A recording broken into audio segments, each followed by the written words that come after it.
Assalamualaikum and a very good day to everyone. Sustainability has always been the goal for every single business, and in recent years, business owners choose to implement lots of programs that will affect their sustainability in the industry. However, sustainability has always been associated with risks and uncertainties. Businesses that choose not to innovate and adapt to these changes in market environment may be faced with the possibility of closing down the business. Hospitality industry, mainly hotel businesses, the performance depends on the average occupancy rate of the company. The data from Tourism Malaysia shows a declining trend in average occupancy rate between 2016 to 2020. Shockingly, Melaka, the state that consider tourism as their core business, also shows a deterioration in trend of average occupancy rate in the hotel business within the state. Datuk Seri Nancy Shukri, the Tourism, Art and Culture Minister, also said that there are a total of 204 tourism-related business that need to be closed down as of March 2020. This may be due to the fact that there are mismanagement that occur in the organisation that can be seen through the failure to deliver value to the customer, or the inability to take advantage of the competition, as well as the poor coordination between business functions. In addition, the deficiency in leadership approach within the leaders in the organisation may also give negative influence towards sustainability goals. Therefore, it is essential to study about the relationship between market orientation towards business performance, especially in the context of hotel business. In addition to that, as per suggested by previous researcher, this research also adds the novelty of transformational leadership as the moderating variable between these two variables. The objective of this research is to investigate the relationship between customer orientation, competitor orientation, and interfunctional coordination towards hotel business performance, and to identify the moderating effect between transformational leadership towards the relationship between customer orientation, competitor orientation, and interfunctional coordination with hotel business performance. And this is the framework for this research.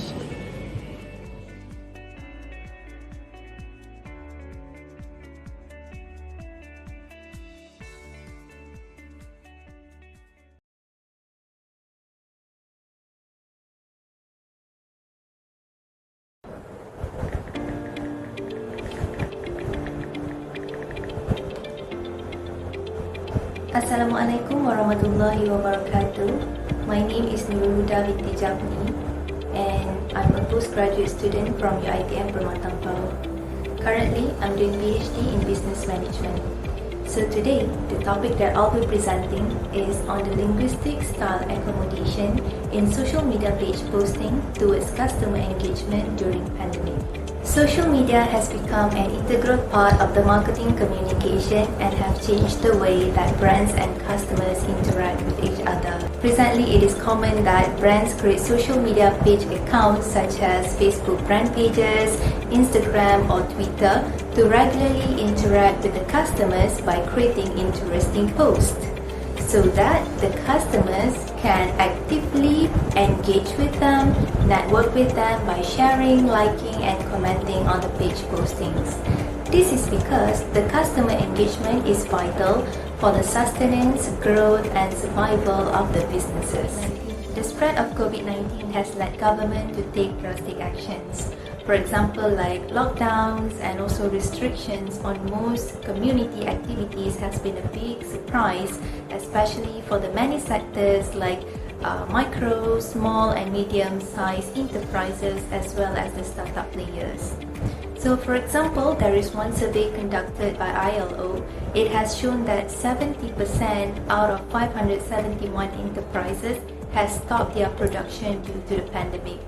So based on another findings, Currently, there are many businesses are diversifying their sales or marketing channels through social media platforms. As the popularity of the social media is rapidly growing, therefore, it is essential for the researchers and practitioners to enrich their understanding on how these platforms could actually offer the values to the customer engagement.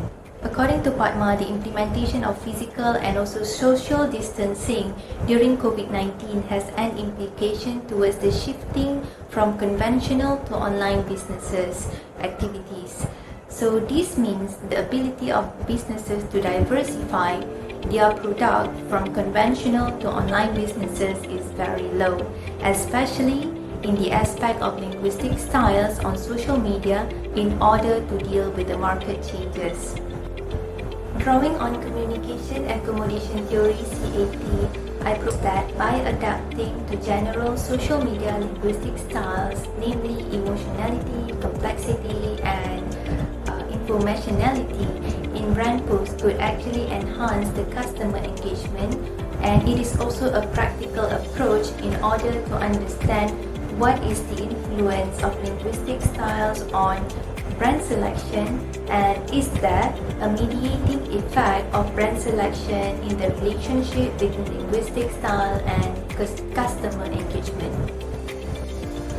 The framework of the research is as follows.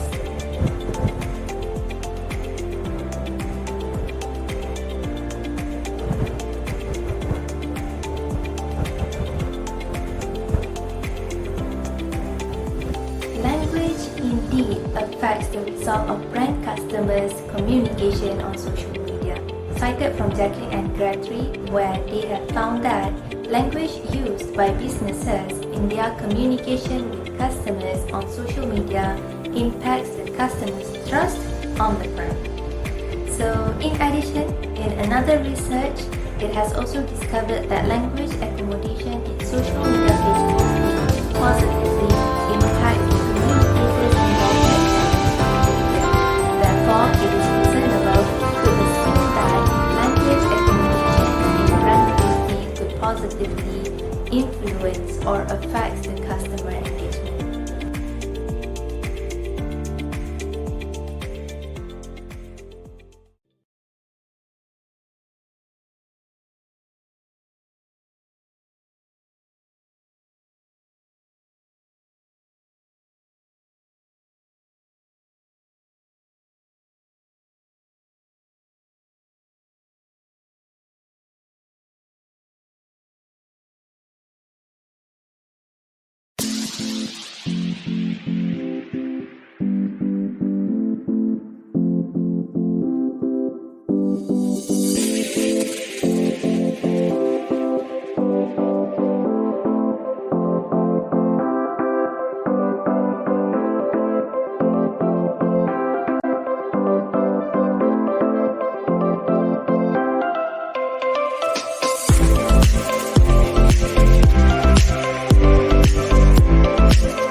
Assalamualaikum warahmatullahi wabarakatuh.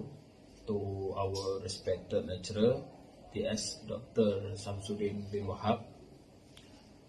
Today our group will present our research proposal through the slideshow. Okay, our group consists of me, Muhammad Saad Ibrahim, and my friend Siratul Ikmal bin Azizan.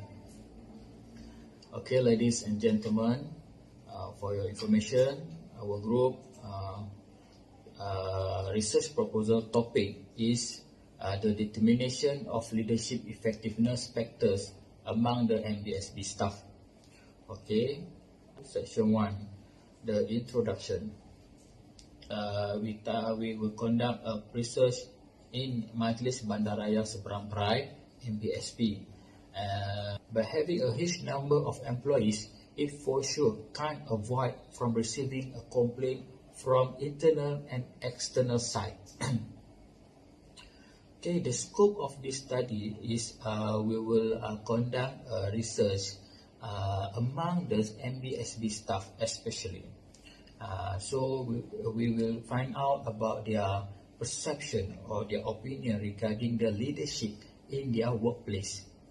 Okay, for the research question, we will focus on our 6 independent variables.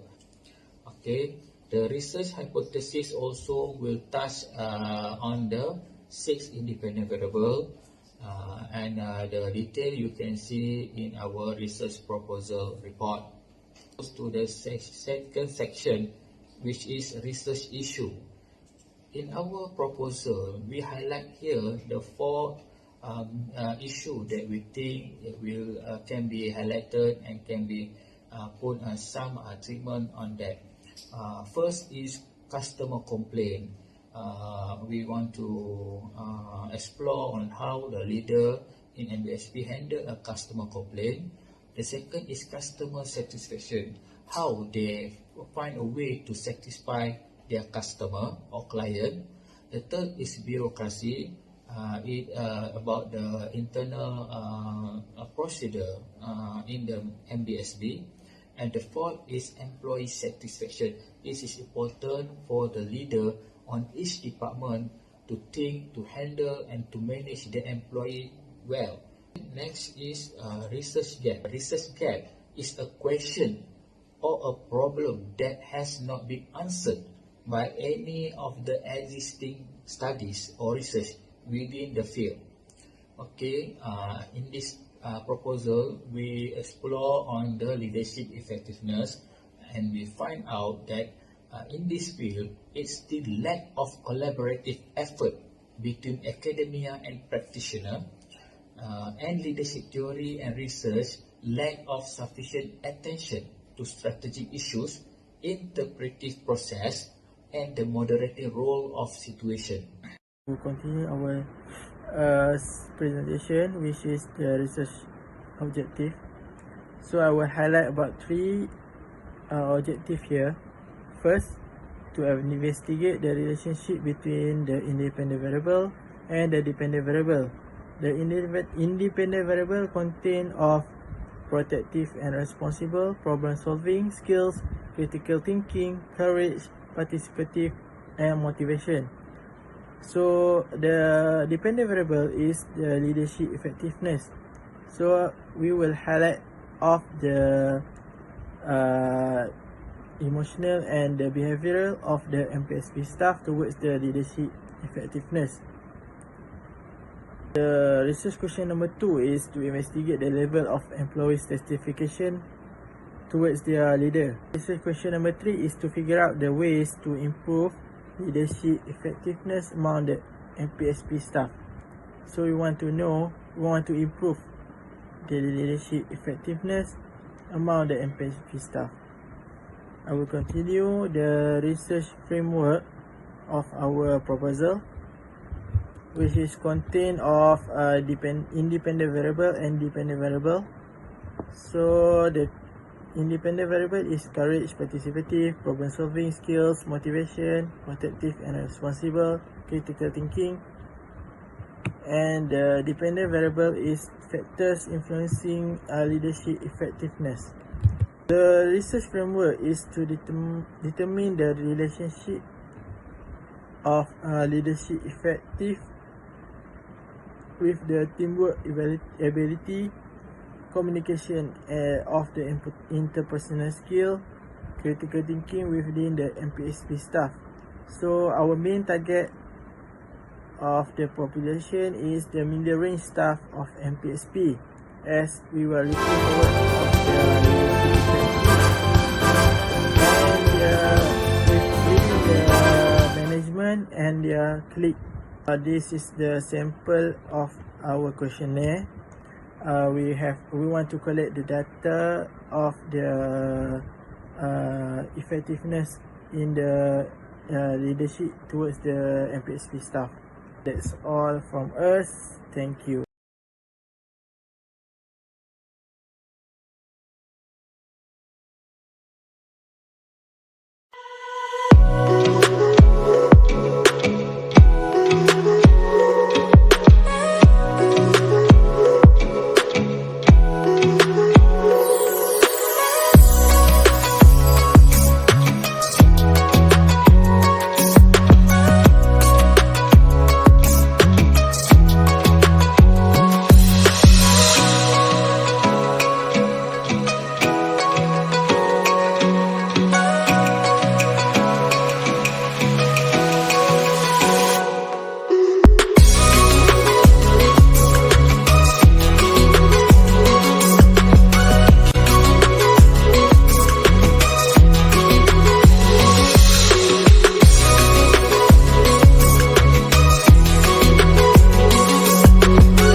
Assalamualaikum warahmatullahi wabarakatuh. May peace be upon us all. Om Swastiastu, Namo Buddhaya, greeting of virtue. The Honorable the educators of short video research proposal, presentation, competition, and all the beloved participants. First of all, let me introduce myself. My name is Julita Putri. I'm from Lampung Islamic Economic and Business College, or STEBI Lampung in Indonesia. So today I would like to present the research proposal entitled The Youth and Radicalism. In this precious occasion, I propose the research topic regarding the youth and radicalism due to the youth is the primary target of being doctrine from the related radicalism staff. According to the Indonesian National Counterterrorism Agency, or BNPT, state that the youth has the higher potential of being exposed to the radicalism and terrorism, understanding based on the accurate data belong to BNPT that the youth generation is on the high rate of being potentially influenced in Indonesia.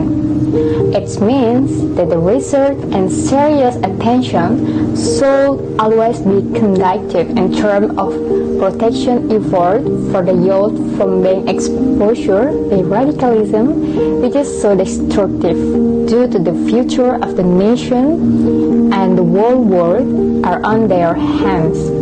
Research gaps in this research are, first, the book entitled The Economic Youth and Counterterrorism Policy that is written by Bartu Soleh, Irfan Tagalung, and others.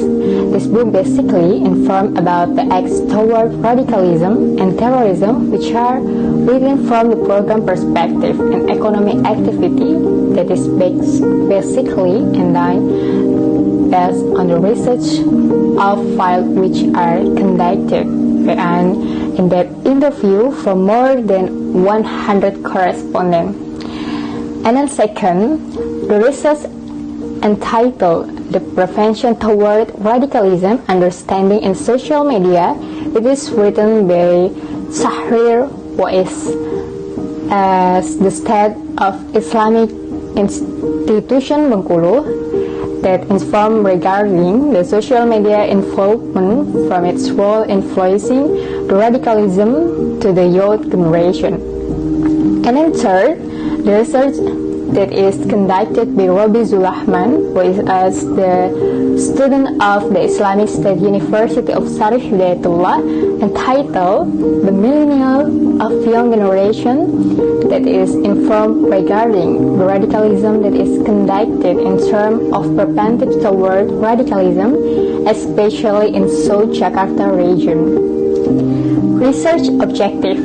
The research entitled Youth and Radicalism is entitled to investigate the process of planting ideology of radicalism toward youth generation with the research subject that is the correspondent who has ever once involved into the radicalism from any various region and age. Framework research. The title of the research is The Youth and Radicalism. Formulation of the problem is what is the method model that is utilized in the activity of doctrinating the radicalism understanding, and then how is the mechanism for instilling ideology into youth. Aim, knowing the method and mechanism of instilling ideology into youth. The research method is qualitative. The involved people is the students, employers, the ex-radical person who has ever involved into the radicalism. Well, that is all about my presentation of proposal entitled Youth and Radicalism. Thank you so much for your nice attention and time. Like I say, wassalamualaikum warahmatullahi wabarakatuh.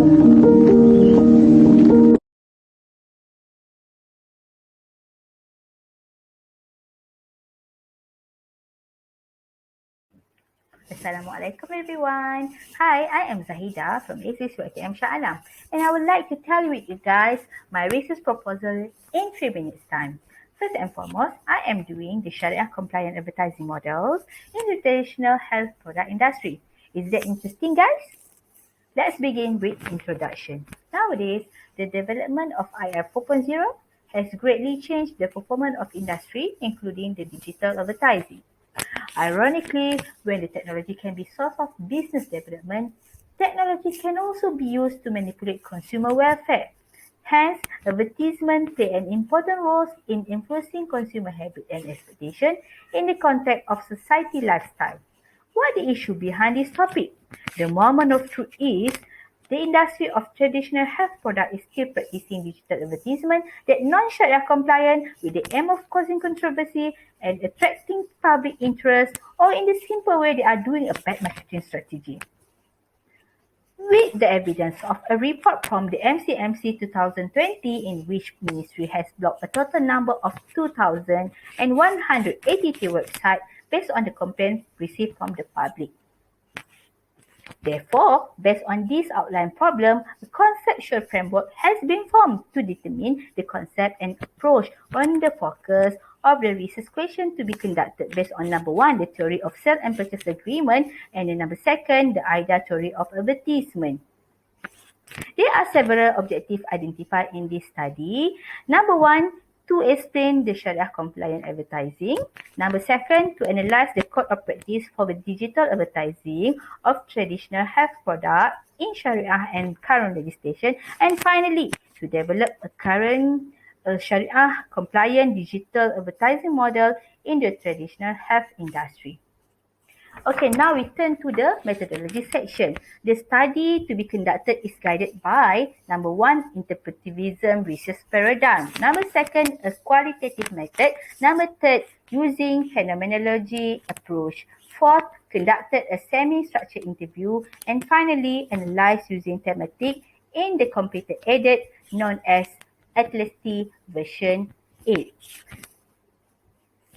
This study will be beneficial to number one, practitioner known as manufacturer and advertising firm in controlling and providing quality services without forgetting core principle of religion. Number second, consumer. Number third, potentially as an important indicator for Sharia compliant digital advertising guidelines to the respective authority. As conclusion, this model was developed to address the shortcoming in current legal aspect and provide guidance to advertisers as well as to the industry. And second, to emphasize the basic of religion, morality in business in addition to preserving the maqasid Sharia. With that, thank you. Assalamualaikum.